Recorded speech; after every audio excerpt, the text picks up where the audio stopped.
श्री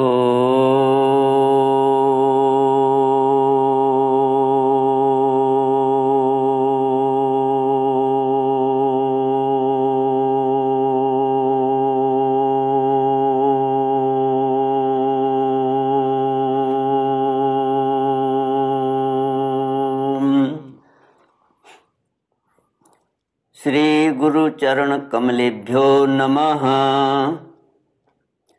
श्री गणेशाय नमः। श्री सरस्वत्यै नमः। श्रीमद्भागवत भगवान की जय। श्री कृष्ण गोविंद हरि मुरारी, हे नाथ नारायण वासुदेव। श्री कृष्ण गोविंद हरे मुरारी, हे नाथ नारायण वासुदेव। ओम नमो भगवते वासुदेवाय। ओम नमो भगवते वासुदेवाय। कृष्णाय वासुदेवाय हरये परमात्मने प्रणतक्लेशनाशाय गोविन्दाय नमो नमः। सच्चिदानन्दरूपाय विश्वोत्पत्त्यादिहेतवे तापत्रय विनाशाय श्री कृष्णाय वयं नमः। सच्चित आनंद स्वरूप परमात्मा जो सृष्टि के उत्पत्ति, पालन और संहार करता है तथा जीवों के आध्यात्मिक आदि दैविक आदि भौतिक तापों को नष्ट करने वाले हैं, अर्थात जीवों के मानसिक, शारीरिक और भौतिक दुखों को दूर करने वाले हैं, उन श्री कृष्ण भगवान को हम नमस्कार करते हैं।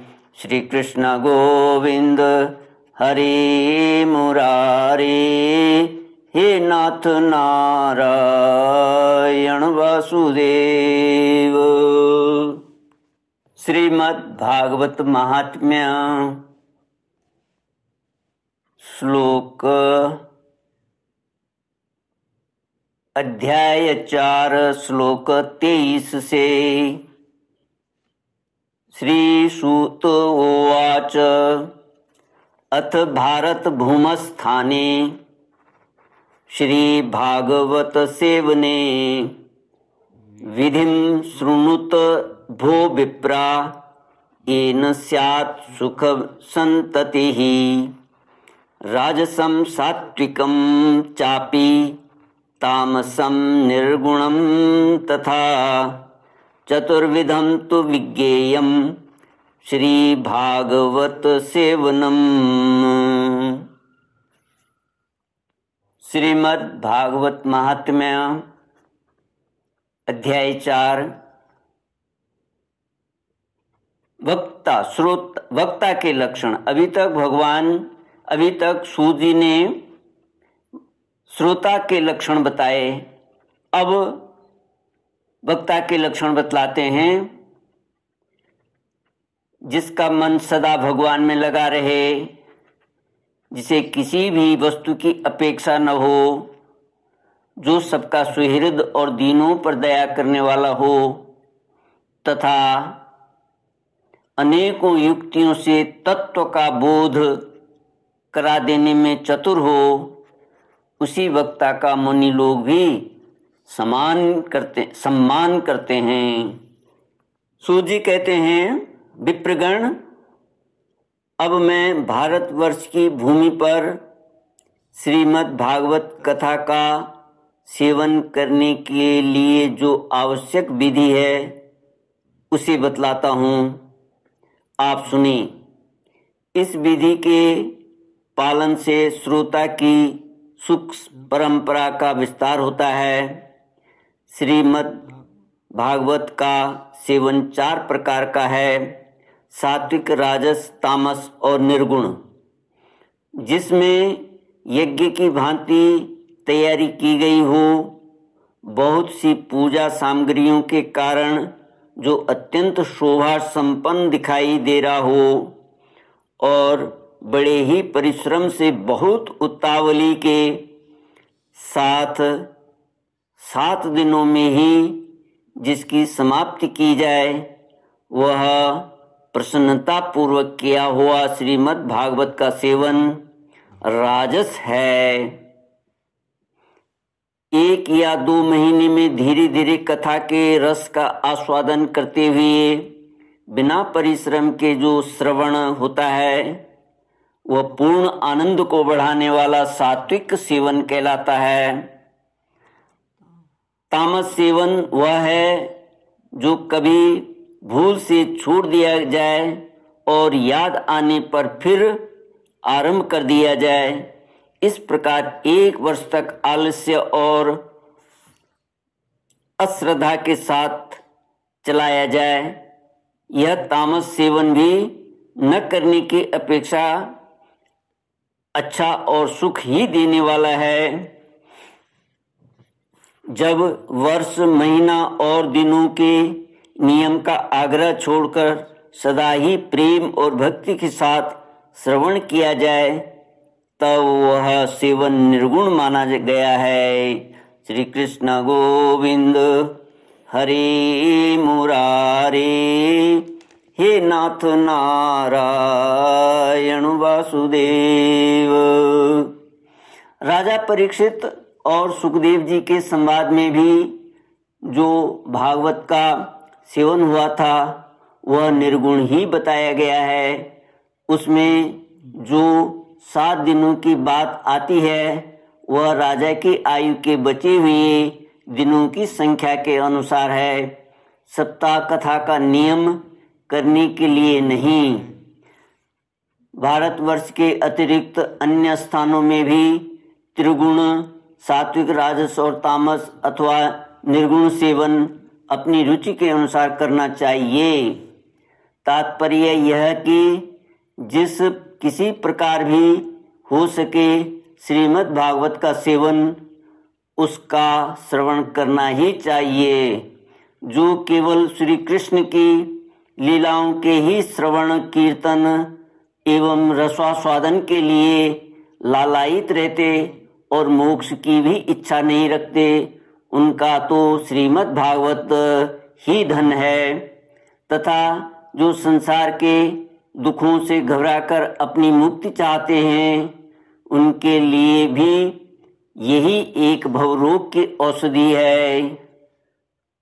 अतः इस कलिकाल में इसका प्रयत्न पूर्वक सेवन करना चाहिए। इनके अतिरिक्त जो लोग विषयों में ही रमण करने वाले हैं, सांसारिक सुखों की ही जिन्हें सदा चाह रहती है, उनके लिए भी अब इस कलयुग में सामर्थ्य, धन और विधि विधान का ज्ञान न होने के कारण कर्म मार्ग, यज्ञ आदि से मिलने वाली सिद्धि अत्यंत दुर्लभ हो गई है। ऐसी दशा में उन्हें भी सब प्रकार से अब इस भागवत कथा का ही सेवन करना चाहिए। यह श्रीमद् भागवत की कथा धन, पुत्र, स्त्री, हाथी, घोड़े आदि वाहन, यश, मकान और निष्कंटक राज्य भी दे सकती हैं।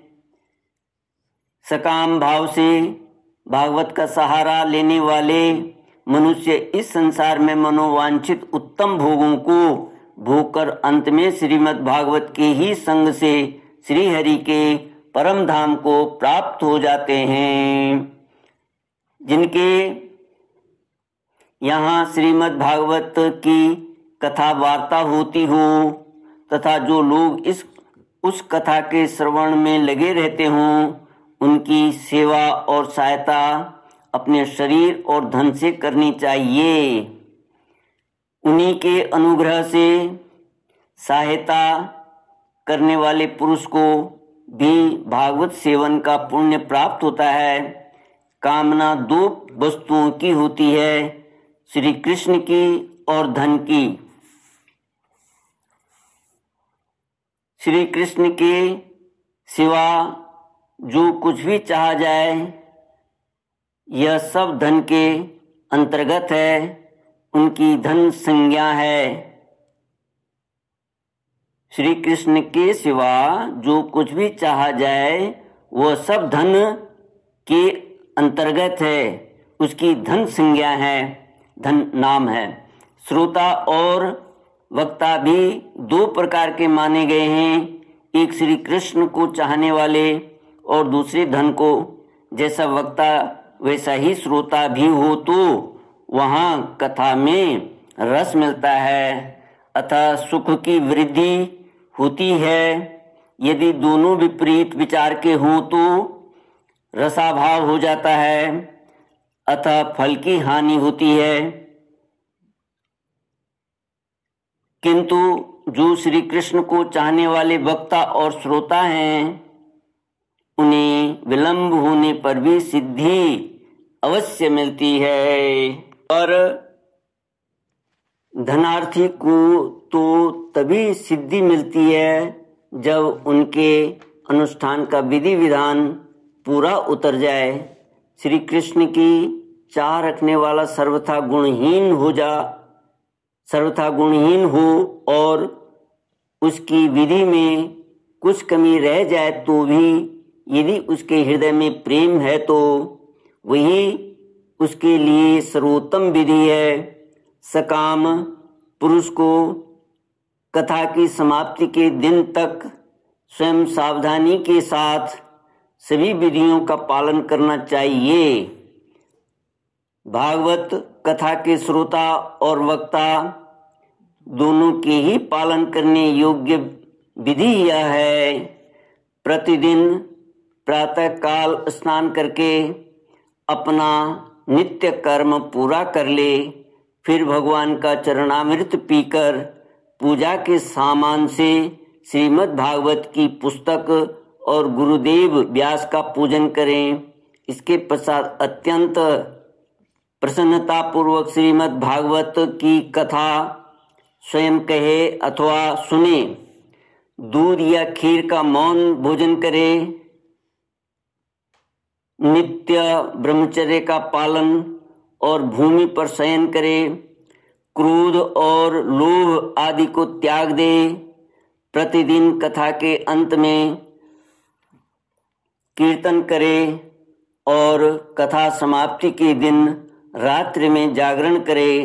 समाप्ति होने पर ब्राह्मणों को भोजन कराकर उन्हें दक्षिणा से संतुष्ट करे। कथावाचक गुरु को वस्त्र आभूषण आदि देकर गौ भी अर्पण करे। इस प्रकार विधि विधान पूर्वक करने पर मनुष्य को स्त्री, घर, पुत्र, राज्य और धन आदि जो जो उसे अभीष्ट होता है वह सब मनोवांछित फल प्राप्त होता है। परंतु सकाम भाव बहुत बड़ी विडंबना है, वह श्रीमद् भागवत की कथा में शोभा नहीं देता। श्री सुखदेव जी के मुख से कहा हुआ यह श्रीमद् भागवत शास्त्र तो कलयुग में साक्षात श्री कृष्ण की प्राप्ति कराने वाला और नित्य प्रेमानंद रूप फल प्रदान करने वाला है। श्री कृष्ण गोविंद हरे मुरारे, हे नाथ नारायण वासुदेव। इति श्री स्कांदे महापुराण 81 संहितायां द्वितीये वैष्णव खंडे श्रीमद्भागवत महात्म्ये भागवत श्रोत्री वक्तृ लक्षण श्रवण विधि निरूपणम नाम चतुर्थोऽध्यायः। ओम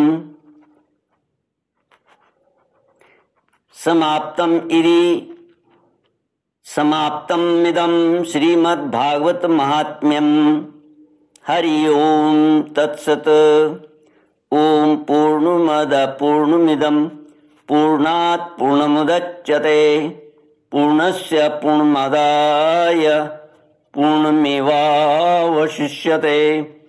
ओम शांति शांति शांति। हरि ओम श्री गुरुभ्यो नमः। हरि